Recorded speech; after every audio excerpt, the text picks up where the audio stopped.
आदाब जी, सलाम। देख रहे हैं आप, आपके साथ मैं हूं रम खान। इजराइल और हमास की जंग में जहां एक तरफ पूरी दुनिया दो खेमों में तकसीम हो चुकी है, वहीं मुस्लिम दुनिया भी अब दो ग्रुप्स में बटी हुई नजर आ रही है। कुछ मुस्लिम मुल्क तो खुलेआम फिलिस्तीन की हिमायत में खड़े हुए हैं। एक तरफ ईरान और सऊदी अरब ने इस मामले पर मुलाकात की है। यूएई ने इजराइल और गाजा में मौजूदा तशद्दुद के लिए हमास को जिम्मेदार ठहराया है। ईरान भी खुलकर हमास की हिमायत कर रहा है और इजराइल पर सीधे उंगली उठा रहा है। मलेशिया, पाकिस्तान, अफगानिस्तान भी फिलिस्तीन की हिमायत में है, लेकिन फिर भी साफ सामने आने से बच रहे हैं, यानी साफ छिपते भी नहीं और सामने आते भी नहीं। तो यह भी माना जा सकता है कि कुछ मुस्लिम ममालिक ऐसे भी हैं जो अपने जाती मफाद की वजह से खुलकर सामने आने की एहतियात बरत रहे हैं। इसी मौजू पर आज बातचीत करेंगे।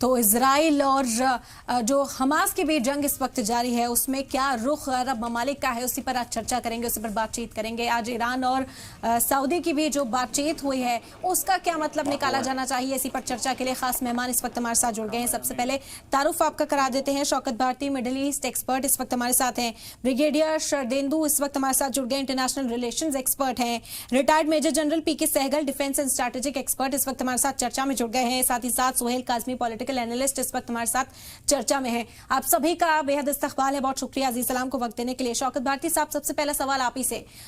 इजराइल एक तरफ और अरब ममालिक की अगर बात की जाए, कुछ ममालिक ऐसे हैं जो खुलकर सामने आ रहे हैं, लेकिन कुछ ममालिक ऐसे भी हैं जो अब तक खामोशी अख्तियार किए हुए हैं। हालांकि ये खामोशी पहले नहीं थी, फिलिस्तीन की हिमायत में आवाज उठती हुई नजर आती थी, फिर अब सूरत हाल क्या है? देखिए, वैसे कोई आज से नहीं, ये दुनिया तो काफी दिनों से दो खेमों में बटी है। एक खुलेआम इजराइल के साथ है, और जिन्होंने यूनाइटेड नेशन में जितनी भी रेजोल्यूशन इजराइल के खिलाफ पास हुई उसको विटो किया, उसकी मुखालफत की। जो कल उनके साथ खड़े थे वो आज भी खड़े हैं। हाँ, ये जरूरी है, जरूर देखा गया कि आज जिस तरह से मुस्लिम ममालिक इजराइल के साथ खड़े रहते थे वो खड़े नहीं हो पा रहे हैं। वजह क्या है कि अवाम जो है वो पूरी तरीके से नाराज है, और अवाम को ये पता है कि यूनाइटेड नेशन में आज तक जितनी भी करारदाद पास हुई है उनमें से किसी के ऊपर अमल नहीं हुआ, और जिसका नतीजा आज इजराइल ने पूरी तरीके से क्या किया है कि गजा को बॉम्ब से पाट दिया है। तो ये जो जुल्म हो रहा है ये कोई आज की बात नहीं। दूसरी बात ये है कि जो लोग इजराइल के साथ खड़े हैं, तो ईरान के रेवोल्यूशन के बाद खुलकर फिलिस्तीन की हिमायत के अंदर ईरान खड़ा था, वो आज भी खड़ा है। हाँ, हालात ये हैं कि इस वक्त सिर्फ ईरान ही नहीं खड़ा है, धीरे धीरे ओआईसी के तमाम कंट्रीज भी फिलिस्तीन के खिलाफ आवाज उठाने लगे हैं जी। और यहाँ तक कि सऊदी अरब जो है वो भी इस वक्त जो है ईरान के साथ खड़ा हुआ है, और खड़े होने के बाद वो भी इस बात को कह रहा है कि फिलिस्तीन के साथ ज्यादती हुई है जी। तो जो दो खेमों की बातचीत है, आज आप देख लीजिए कि किस तरह से बाइडन ने आकर सीधे तौर के ऊपर इजराइल को सपोर्ट किया, और ना सिर्फ उन्होंने जबानी सपोर्ट किया बल्कि असलहा भी भेजा, अपने मिनिस्टर को भी भेजा, पूरी तरीके से सपोर्ट किया। और जो झूठ फैलाया गया इजराइल का कि भाई 40 बच्चों को ज़िबा कर दिया, उस झूठ में भी पूरे तरीके से बाइडन ने नेतन्याहू को सपोर्ट किया। तो ये चल रहा है, लेकिन इस वक्त हालात ये हैं कि अब लेबनान के अंदर भी खुली हुई मुखालफत हो रही है, जी। जॉर्डन में भी मुखालफत हो रही है, सीरिया में भी मुखालफत हो रही है। अरब कंट्रीज के पूरी अवाम जो है वो फिलिस्तीन के साथ खड़ी हुई है। बिल्कुल बिल्कुल, इसी पर चर्चा आगे करेंगे। ब्रिगेडियर शरदेंदु साहब भी इस वक्त हमारे साथ हैं। आप कैसे देखते हैं सूरत हाल को? क्या तकसीम होती हुई जो दुनिया है दो धड़ों में आपको भी नजर आती है? अरब ममालिक के रुख पर कई तरह के सवाल हैं कि आखिर खामोशी क्यों है, चुप्पी क्यों है उस तरफ? सबसे पहले मैं बता दूं कि आज की डेट में दो खेमों में दुनिया का बंटना, एक तो वेस्ट वर्ल्ड हमेशा से इजराइल के साथ रहा है, और जहां यूएस जिसका साथ लेता है, वेस्ट आंख बंद करके उसके पीछे चला जाता है। उसके जो है फ्रांस है, जर्मनी है, यूके है, ऑस्ट्रेलिया, जो भी वेस्ट की कंट्री है, उनका इंटरेस्ट है इजराइल के साथ बंधा हुआ दिखता है। लेकिन मैं इतना सरप्राइज होता हूँ कि 1948 से लेके आज तक ये स्ट्रगल चलता आ रहा है। अरब वर्ल्ड एक नहीं हो पाता है किसी भी इशू पे। क्या बंदिशें हैं, क्या मजबूरियां हैं आपकी, जो एक सही कॉज को आप सपोर्ट नहीं कर पा रहे हैं। ये धर्म का मामला नहीं है, रिलीजन का मामला नहीं है, ये इशू का मामला है। ये एक ऐसा इशू है कि इसको सेटल होना है। एक देश, यहूदियों को आप लाके वहां बता देते हैं, एक देश बना देते हैं। जिनका देश है उनको आप मार्जिनलाइज कर देते हैं और उनके हुकूक की बात नहीं करते हैं। और हुकूक की जब बात होती तो आप एक मत नहीं होते हैं। तो इस तरीके के अगर आप डिवाइड रहेंगे तो नेचुरली आपके इंटरेस्ट के ऊपर दूसरे इंटरेस्ट हावी होते हुए दिखेंगे। तो मेरा मानना है कि आज की डेट में भी देखिए, कोई हमास का एक्शन को कोई जस्टिफाई नहीं करेगा। जिस तरीके से उन्होंने टेररिस्ट एक्ट किया है वो कंडेनेबल है, निंदनीय है। ये ऐसा एक्शन नहीं होना चाहिए। लेकिन जिस तरीके से वेस्ट बैंक में आप का बार्बरिक एक्शन है इजराइल का, जिस तरीके से रमजान के महीने में जो मुस्लिम नमाज पढ़ने जाते हैं उनके ऊपर एट्रॉसिटीज होती हैं, डॉग स्क्वाड छोड़ा जाता है, ग्रेनेड मिलता है, तो वो भी एक पहलू है। जिस तरीके से वेस्ट बैंक में रिसेटलमेंट कॉलोनी को आपने टारगेट किया इजराइल, तो इजराइल का इस तरीके का एक्शन तो लगातार चलता रहा है। लेकिन जब आप वर्ल्ड ऑर्डर की बात करते हैं तो अरब वर्ल्ड को एक होना बनता है, धर्म के नाम पे नहीं, इशू के नाम पे। मेरा मानना है धर्म तो हमेशा अलग अलग विचार होंगे, धर्म के कई सारे पहलू होंगे, कई सारे सेक्ट होंगे, कहीं एक मत नहीं होगा, सबके अपने अपने विचार होंगे। लेकिन जो सही बात है उसको कहने में झिझक नहीं होनी चाहिए, उसमें एक मत होना चाहिए।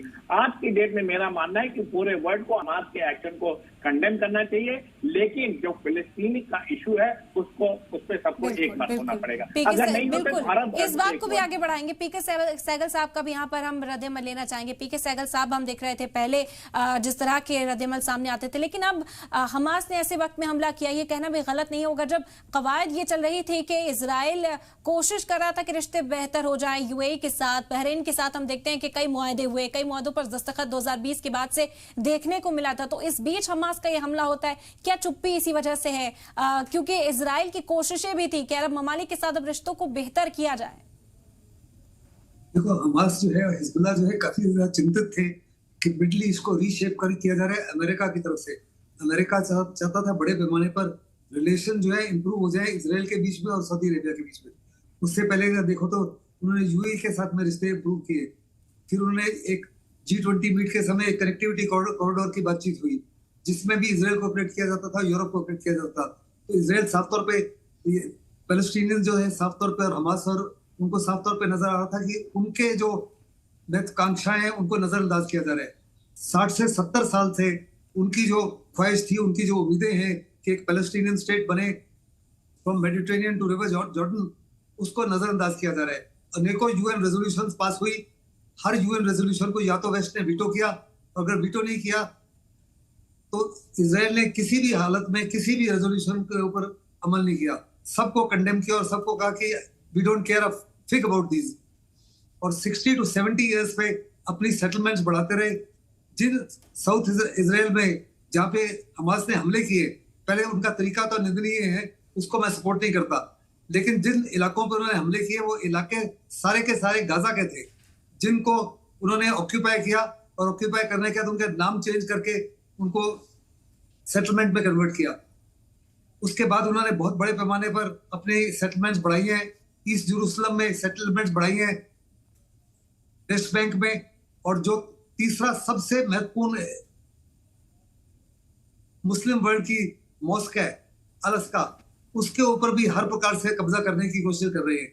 फिर जो रॉक डोम है जो पिछले कम से कम 600-700 साल से कायम है, गोल्डन डोम, उसको भी तोड़कर वो जूश टेम्पल बनाना चाहते हैं उसके ऊपर। तो ये इस तमाम चीजों को वेस्टर्न वर्ल्ड ने या अमेरिका ने कंडेम नहीं किया, इसको नजरअंदाज करते रहे। तो उनको साफ तौर पर नजर आ रहा था कि उनकी जो उम्मीदें हैं, उनकी जो अपेक्षाएं हैं, उनकी जो एस्पिरेशन है, वो कभी पूरी नहीं हो सकती। और जो इजराइल और अगर सऊदी अरेबिया के रिश्ते और इम्प्रूव हो जाएं तो वास्तव में हमास हमेशा के लिए और बैकफुट पर होगा। ऐसे में उनके पास कोई ऑप्शन ही नहीं थी कि इस माफी की कार्रवाई करने की, और उन्होंने फायदा उठाया 3 चीजों का। एक, उस समय इजराइल में त्योहार चल रहा था। दूसरा, इस समय बड़ी जबरदस्त पॉलिटिकल इंस्टेबिलिटी है इजराइल में। नेतन्याहू जेल से बचने के लिए जुडिशियल रिफॉर्म्स लाना चाहते हैं, जिसमें सुप्रीम कोर्ट के पावर्स को भी कटेल करना चाहते हैं। तीसरा, इस समय बहुत बड़े पैमाने पर इजरायली पब्लिक जो है वो डिससैटिस्फाइड थी नेतन्याहू के साथ, और नेतन्याहू की एक माइनॉरिटी गवर्नमेंट है बीइंग सपोर्टेड फ्रॉम आउटसाइड। साथ ही साथ बहुत जबरदस्त कॉम्प्लेसेंसी आ गई थी, फॉल्स सेंस ऑफ सिक्योरिटी आ गया था। उनको लगता था कि हमास तो बहुत कमजोर है, हिजबुल्लाह बहुत कमजोर है, सुपने में भी वो इस माफी की कार्रवाई नहीं कर सकते। 2021 से तैयारी की जा रही थी, और तैयारी खुलेआम की जा रही थी, जिसको साफ तौर पे गाजा से देखा जा सकता था। लेकिन इजराइल को इतना कन्विक्शन था कि वो इतना स्ट्रांग है, इतना मजबूत है, उनको लगता था कि इस माफी की कार्रवाई की कोई हिम्मत ही नहीं कर सकता। बिल्कुल, मतलब जो शिद्दत रही हमले की उसका अंदाजा इजराइल को नहीं हो पाया था। सोहेल साहब, आपका रुख करना चाहेंगे। एक और आज जो तस्वीर सामने आई, कहा गया, इल्जाम लगाया गया अमेरिका के जर्नल में, साफ तौर पर इंकशाफ था कि ईरान को ये सब पहले से पता था। कहा जा रहा है कि जो बैकअप है वो ईरान ने यहाँ पर तैयार किया था कि ये हमला कैसे होने वाला है, कब होने वाला है। जरूर इसका इल्म भले ही ना हो, लेकिन तैयारी जो है वो पूरी थी। ऐसे में ईरान ने ही खुलकर फिलिस्तीन का साथ देने की बात भी कही, उन्होंने कंडेम भी नहीं किया। हमला हमास का साथ देने की बात ईरान की ओर से की जा रही है। और आज सऊदी और ईरान के बीच भी हमने मीटिंग देखी। मुस्तकबिल की सूरत हाल किस तरह की नजर आ रही है?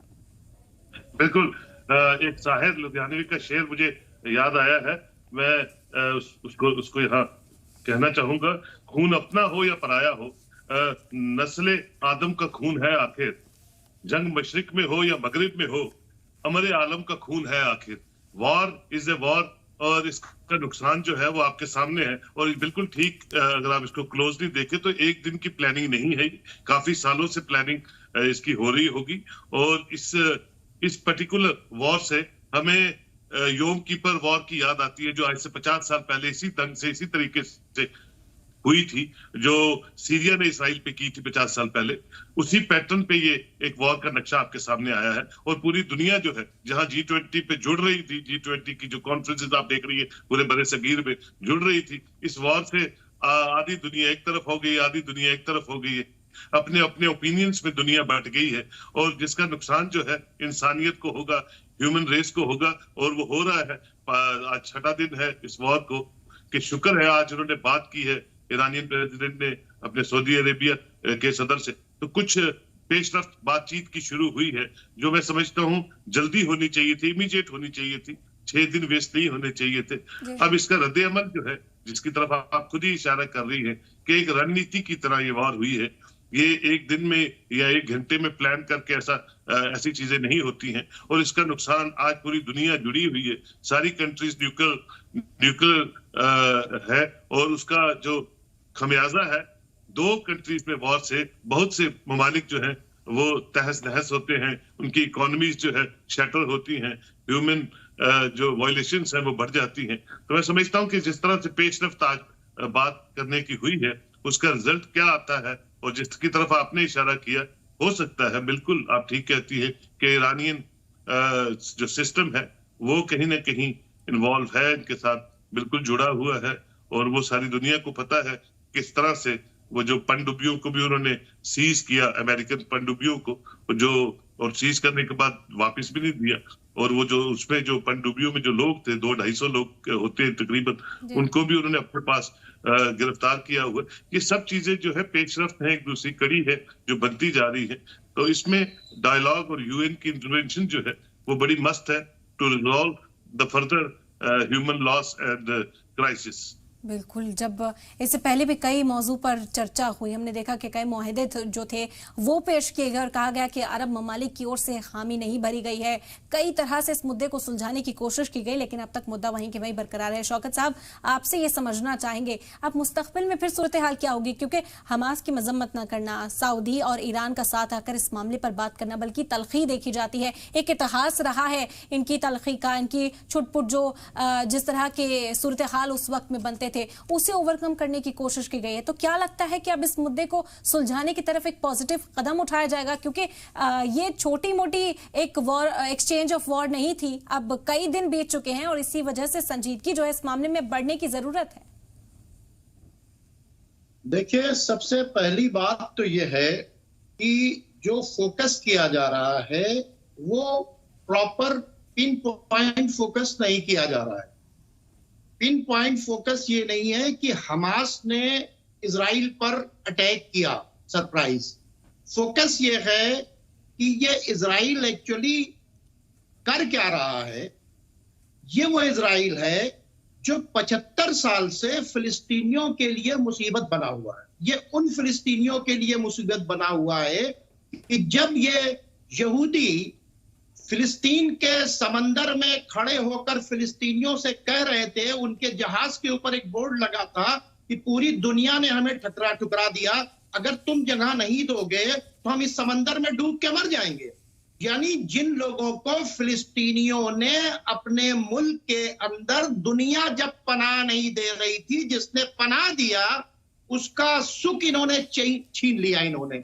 अब सवाल ये पैदा होता है, जब उनकी कोई बातचीत होती है तो उस पर जो है क्या होता है, यहां से लेकर यूनाइटेड नेशन तक जो सारी बातें होती हैं सिर्फ बात होती है, रेजोल्यूशन पास होता है, लेकिन किसी बात को ये नहीं मानते। और कोई आज से इजराइल हमला नहीं कर रहा, 2008 से लेकर 2023 तक, यानी 7 अक्टूबर से पहले 1.5 लाख फिलिस्तीनियों को मार दिया गया, जिसमें 33,000 बच्चे थे। इससे पहले भी लगातार झड़प होती रही, यानी झड़प होती रही, लोग बैठते रहे, लेकिन किसी ने इजराइल की गलती को फोकस करके, इजराइल को कंपेल करके सही बात को मनवाने की कोशिश नहीं की। अभी भी जो बातचीत चल रही थी, इसमें हुआ क्या था कि सऊदी अरब और अरब कंट्रीज से बात करके, यानी हम क्या करें कि ये मुद्दा जो है ना हल करें, बल्कि हम रिलेशन अरब रूलर से कर लें। तो ये कौन सी बातचीत है कि फिलिस्तीन को कोई राइट ना दिया जाए, उनके सारे राइट्स छीन लिए जाएं। गजा को एक ओपन जेल बना रखा है जहां के ऊपर उनका जीना दूभर कर रखा है। यानी जिस मुल्क ने उनको पनाह दिया था, उनको उन्हीं लोगों को उनके मुल्क के अंदर जिन लोगों ने उनके ऊपर जुल्म के पहाड़ तोड़ दिए, अब वो लोग ये चाह रहे थे कि हम अरब कंट्रीज से बात करके, यानी हमारा जुल्म चलता रहे। तो अगर ये आज बात की जा रही कि हमास ने ऐसा अटैक किया, अरे इससे पहले 34 दिन हिजबुल्लाह की वार हुई, उससे पहले कई झड़प हो चुकी हैं। तो आखिर आज तक तमाम दुनिया के मुल्कों ने इजराइल को यूनाइटेड नेशन में किए गए फैसले को मानने के लिए बाध्य क्यों नहीं किया? सवाल ये है। सारी डिस्कशन ये हो रही है कि साहब की वो हमास ने हमला कर दिया। अरे हमास ने क्यों किया? जो लोग कल पत्थर से लड़ रहे थे, यानी वो लोग जो पत्थर से लड़ते थे और आपके टैंक के ऊपर पत्थर फेंक रहे थे, आज उनके हाथ में रॉकेट कैसे आए? क्या वजह हुई कि आज वो इतने पावरफुल हो गए कि वो इजराइल के अंदर घुसकर अटैक कर रहे हैं? और आज भी आपकी हैसियत नहीं है कि उनसे ग्राउंड बैटल कर ले। आपकी पोजीशन ये है, आप एयर रेड जो कर रहे हैं, ये इस बात का सबूत है कि ग्राउंड बैटल करने की आज भी फिलिस्तीनियों से हिम्मत नहीं है। ठीक है, फिलिस्तीनियों को जो सवाल आपने उठाया, ठीक है, इस पर अब जवाब तलाश करते हैं। शरदेंदु साहब, जिस तरह शौकत साहब ने कहा कि जो पिन पॉइंट है उस पर तो बातचीत की ही नहीं गई आज तक। देखिए, अपने गिरेबान में भी झांक के देखने की बात है। फिलिस्तीन के कॉज को पूरे वर्ल्ड में रिकॉग्नाइज करता है, लेकिन आप भी कुछ हद तक जिम्मेदार है। फिलिस्तीन खुद इसके लिए काफी हद तक जिम्मेदार है। जब बेल्फोर्ड डिक्लेरेशन हुआ था, आपको 48% टेरिटरी उस इलाके की दी गई थी और इजराइल को 42% था और 8% यरूशलेम को बोला था यूएन का एडमिनिस्ट्रेशन होगा। तो 5 अरब देशों ने मिलकर उस पर हमला किया और युद्ध में हार गए। और युद्ध में जब हारे तो इजराइल ने उनकी जमीन नहीं दी, और उसके बाद तमाम तरीके के 5 बार युद्ध हुए और उसका कोई निष्कर्ष नहीं निकला, और हर बार अपने आप में अपने कॉज को आगे बढ़ाने के लिए युद्ध का सहारा लिया, वायलेंस का सहारा लिया, वो सक्सेसफुल नहीं हुआ। सिर्फ एक यासिर अराफात ही ऐसे थे जो फिलिस्तीन के कॉज को पूरे वर्ल्ड के फोरम में एक अहिंसात्मक तरीके से रखने में सफल हुए और उन्होंने पूरे वर्ल्ड का सपोर्ट हासिल किया। लेकिन उनकी मृत्यु के बाद यही हमास देखिए धीरे धीरे आगे बढ़ गया। उसने हमेशा मिलिट्री को बढ़ावा दिया, मिलिटेंट एक्शन को बढ़ावा दिया है, हथियारों की बात की, पीस की जो भी बात करता है वो या तो फिलिस्तीन से एलिमिनेट कर दिया जाता है या इजराइल में एलिमिनेट कर दिया जाता है। वहां पीस की बात करने वाले को कमजोर समझा जाता है, यही सबसे बड़ी गलती हुई है। हिंदुस्तान ने विश्व को एक गांधी दिया था और उस गांधी ने हिंदुस्तान को स्वतंत्रता दिलाई। इस अप्रोच को उन्होंने अपने कभी नहीं कॉम्प्रोमाइज होने दिया। लेकिन फिलिस्तीन का मूवमेंट हिंसा और अहिंसा के बीच में फंस के रह गया। जब आप कमजोर पड़ते हैं तो अहिंसा की बात होने लगती है। मोहम्मद अब्बास कहते हैं हम प्रेसिडेंट है फिलिस्तीन के। जब आपको हथियार मिल जाते हैं तो हमास अटैक कर देता है। तो आपका भी मूवमेंट कुछ हद तक कंप्रोमाइज हुआ है। इजराइल ने आपके ऊपर एग्रेशन किया, एरिया कैप्चर किया, आपको जीने नहीं दे रहा, आपके ऊपर सर पे बैठा हुआ है, ये सच है। लेकिन आप भी कहीं ना कहीं रास्ते से भटके हैं। पूरा अरब वर्ल्ड रास्ते से भटका है। आज एक ऐसा मौका है जबकि 22 के 22 के 25 के 25 देश एक आ सकते हैं फिलिस्तीन के कॉज के लिए, लेकिन उसमें भी एकजुटता नहीं है। कोई धीरे से सपोर्ट कर रहा है, कोई इनडायरेक्ट सपोर्ट कर रहा है, कोई यूएई कहता है कि हम इजराइल के साथ हैं। तो आप में भी एकजुटता नहीं है। मुस्लिम कॉज और फिलिस्तीन के कॉज में अभी एकजुटता नहीं है। अमेरिका बोलता है तो पूरा वेस्ट एक लाम बंद हो जाता है। अमेरिका अपना जंगी बेड़ा भेजता है, इजराइल की मदद करता है और कहता है कि कोई देश इसमें इंटरफेयर ना करे, मैं इंटरफेयर करूंगा और कोई ना करे। ये कौन सी लॉजिक हुई? अगर आप इंटरफेयर करेंगे तो बाकी लोगों को भी इंटरफेयर करने का हक है। ये यूनिपोलर वर्ल्ड नहीं है। आज की डेट में वर्ल्ड मल्टीपोलर की तरफ बढ़ रहा। अगर अमेरिका के बात की कोई से है तो फिलिस्तीन के बात की भी से होनी चाहिए, जॉर्डन के भी बात की से होनी चाहिए और सीरिया की भी बात होनी चाहिए। रूस ने देखिए एक बहुत ही अहम स्टेटमेंट दिया, एक कॉम्प्रिहेंसिव सेटलमेंट चाहिए। हमास को एलिमिनेट करके आप फिलिस्तीन के कॉज को रद्द करना चाहते हैं या हमास को एलिमिनेट करके आप गाजा पट्टी को और सिकुड़ना चाहते हैं, वेस्ट बैंक पे और सेटलमेंट करना चाहते हैं? ऐसे आप फिलिस्तीन का अस्तित्व मिटाने की जो आपकी जो मंशा है वो सक्सेसफुल नहीं होगी। मेरा मानना है कि अगर फिलिस्तीनी में एक जान है तो इजराइल में एक जान है। एक इंसान की कीमत एक इंसान है। ऐसा नहीं हो सकता कि इजराइल की कीमत ज्यादा और फिलिस्तीन की कीमत कम है और फिलिस्तीन की कीमत ज्यादा और इजराइल की कम है। आपको ये समझना पड़ेगा, ये जो मसला है शांति से सॉल्व होगा, टॉप टेबल पे होगा। आप कुछ बढ़िए, मैं कुछ आगे पीछे आऊंगा और इस तरीके से दोनों को टू नेशन थ्योरी को मानना पड़ेगा। 67 के पीछे अगर आप जाएं तो देखिए जेरूसलम में भी वेस्ट जेरूसलम पे इजराइल का कंट्रोल था और ईस्ट जेरूसलम पे जॉर्डन का आधिपत्य का कंट्रोल था। तो इस तरीके कुछ आपको यरूशलेम का मसला सॉल्व करना पड़ेगा। वेस्ट बैंक और गाजा पट्टी आपके पास है, एक सेफ कॉरिडोर आपको देना पड़ेगा और ये सिर्फ शांति से हो सकता है। लड़ाई कैसे होगा, तो पीस प्रिवेल कैसे होगा? बिल्कुल कि बातचीत की जानी चाहिए। कोई मुआहदे अब तक कई लेकिन साइन किए गए हैं, उस पर अब आगे किस तरह का बदलाव देखा जा सकता है, मुस्तकबिल कैसे बेहतर हो सकता है? पीके सहगल साहब, आपका यहाँ पर रुख करना चाहेंगे। क्या ओआईसी की जो खामोशी है या फिर यकजहती, जिस तरह से सवाल उठा कि एकजुटता यहाँ पर नजर नहीं आती है, कोई एक आवाज यहाँ से बुलंद नहीं की जाती है और इसी वजह से पीस प्रिवेल नहीं हो पाता, जो असल मुद्दा है उससे वक्त वक्त पर भटक जाते हैं? ये आपका सवाल बहुत ही अहम है और खास करके आज के माहौल में इसके ऊपर बातचीत होना बहुत ही लाजमी है। जी। सबसे पहला तो इजराइल को साफ तौर पर नजर आ गया कि उनकी जो मिथ ऑफ इनविंसिबिलिटी है वो हमेशा हमेशा के लिए खत्म हो गई है। इजराइल के पास सब कुछ था, कंप्लीट एयर डोमिनेंस है, एयर डिफेंस है, टॉप क्लास आर्मी थी, टॉप क्लास एयरफोर्स था, top class security, top class intelligence था। जी।